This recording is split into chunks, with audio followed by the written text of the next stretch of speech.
The storm is getting worse every minute, Nancy Drew's companion observed. Nancy followed her to the barn door and looked out. The rain was now coming down in torrents, and as the girls stood in the doorway, a sudden gust of cold wind blew a sheet of water into their faces.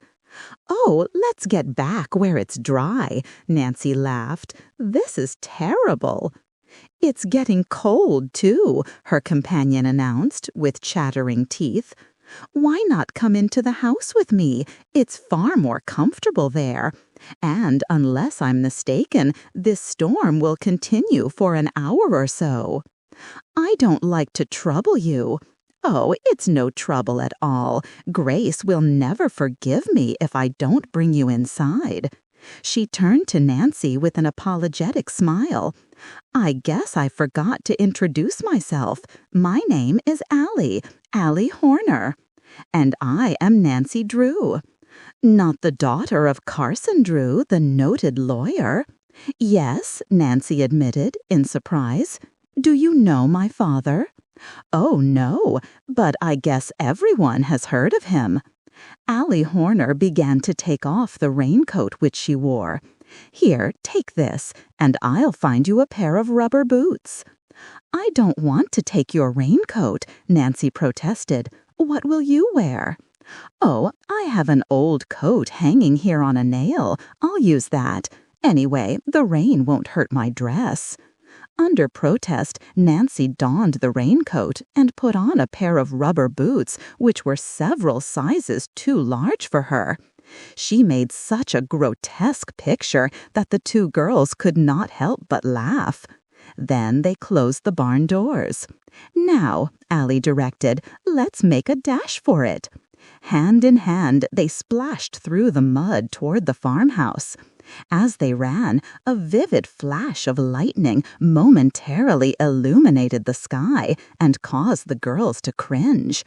The rain pelted down steadily, and the atmosphere was much colder than it had been 10 minutes before. "If it gets any colder, we'll have hail," Allie chattered as the two girls reached the shelter of the porch. Dropping their muddy boots outside, Allie flung open the door, and they entered a warm kitchen. As the door closed behind them, an older girl who was bending over the kitchen range turned toward them in surprise. "Grace, I've brought you a visitor," Allie said quickly. "Miss Drew, I want you to meet my sister. She's the mainstay of our little family." Grace Horner cordially acknowledged the introduction and greeted Nancy with a warm smile. She was tall and slender, as was her sister, with dark hair and thoughtful brown eyes. Nancy judged that she was at least 4 years older than Allie. Her face was rather serious, and it was evident that responsibility had fallen upon her shoulders at an early age. Nancy was at once attracted to both Grace and Allie and responded to their cordial welcome. "It's nice of you to take me in this way," she told them. "Mercy, it's a pleasure for us," Grace assured her. "We don't see a girl of our own age once in a month unless we go to Masonville, and our visits there aren't very frequent, Miss Drew." "Oh, please call me by my first name," Nancy begged. The 3 girls were soon laughing and talking together as though they had always been friends. Nancy knew that she was going to like the Horner girls, and it was evident they were delighted with her. Presently, Grace deftly removed a cake from the oven and set it on the table to cool. "Let's go into the living room," she suggested. "My cake is done, so I don't need to watch it." "I'll give you a piece before you go, Nancy." "And Grace's cakes are the real thing," Allie declared. "I'm not much of a cook myself. I'd rather be outdoors." "We don't wish you any bad luck, Nancy," Grace laughed as she led Nancy into the next room. "But Allie and I don't care how long it storms." "Neither do I, so long as I get home before dark," Nancy replied. Although the living room was warm and comfortable, it was nearly bare of furniture. The floors had been painted and were scantily covered with handmade rag rugs. With the exception of an old-fashioned divan, an inexpensive table, a few straight-back chairs, and an old wood stove which furnished heat, there was little in the room. However, dainty white curtains covered the windows, and Nancy realized that although the Horner girls were poor, they had tried hard to make their home attractive. "Surely you two girls don't live here alone, do you?" Nancy inquired. Allie nodded. "Grace and I have been living here ever since Father died. That was 2 years ago. Mother passed away just before that," the girl added with a slight catch in her voice. "But how do you manage? It must be dreadfully hard for 2 girls to run a farm by themselves," said Nancy in wonder. "Our farm isn't very large now," Grace said quietly. "We have only a few acres." "I know you wonder how we live, but are too polite to ask," Allie broke in. "Grace helps a dressmaker at Masonville whenever she can get work. She makes all our clothes, too. And I raise chickens." "Chickens?" Nancy asked in surprise. "Can you make much at that?" "Well, it all depends. This year the market hasn't been so high as usual, and the price of eggs has dropped too. But I enjoy the work, and I could make it pay if only I could afford to start a flock of white leghorns." "Allie is a regular outdoor girl," Grace explained with a smile. "We divide our work. I attend to the house, but she would rather be outside." "We get along very nicely in the summer," Allie went on. "We raise vegetables and have enough for our own use. But in the winter it's hard. I don't know how we'll manage this year." "We'll find a way, Allie," Grace told her with a brave smile. "We always have." She arose from her chair and turned to Nancy. "I'm sure you're not interested in our misfortunes. It's true that we're poor, but we can still offer a guest a cup of tea. Excuse me while I make it." It was on the tip of Nancy's tongue to protest, but she checked the words just in time.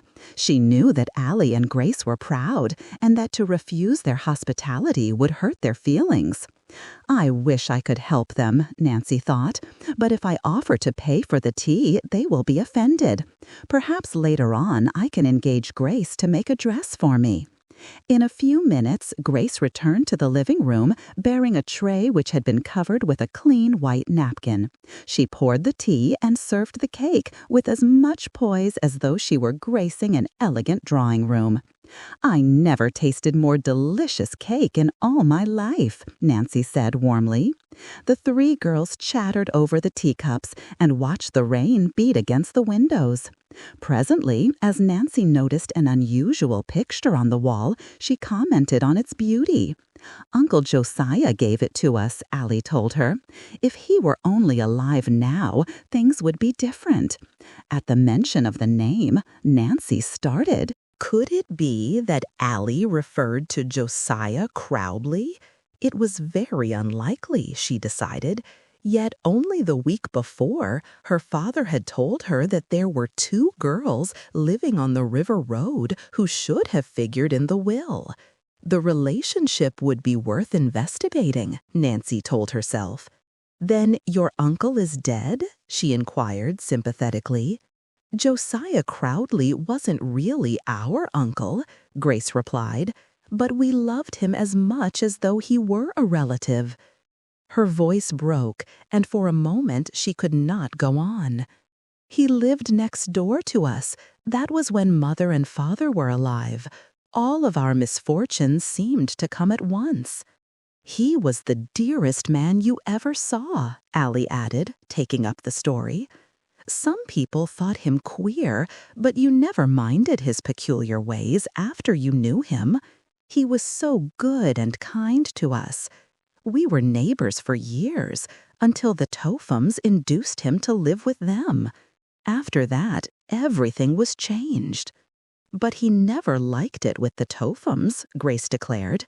"They weren't kind to him, and he used to sneak off to visit us. Didn't he, Allie?" Yes, he often said that we seemed like his own children. He brought us so many nice gifts. We loved him for himself and not his money. But after our parents died, he hinted that he intended to see to it that we never came to want. I remember the very last day we ever saw him, he told us that he intended to mention us in the will. I have planned a big surprise for you girls. You'll see it in my will. Those were his very words.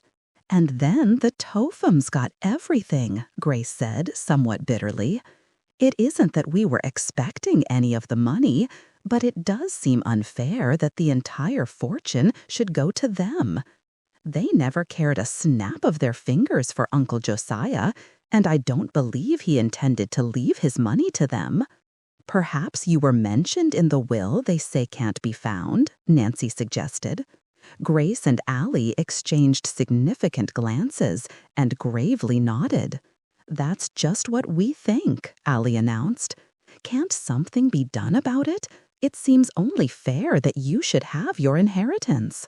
I'm afraid there's nothing we can do, Grace said doubtfully.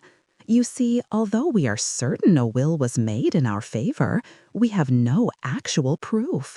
We haven't enough money to fight the case. The Tophams ought to do something for you girls. The Tophams? Allie laughed scornfully.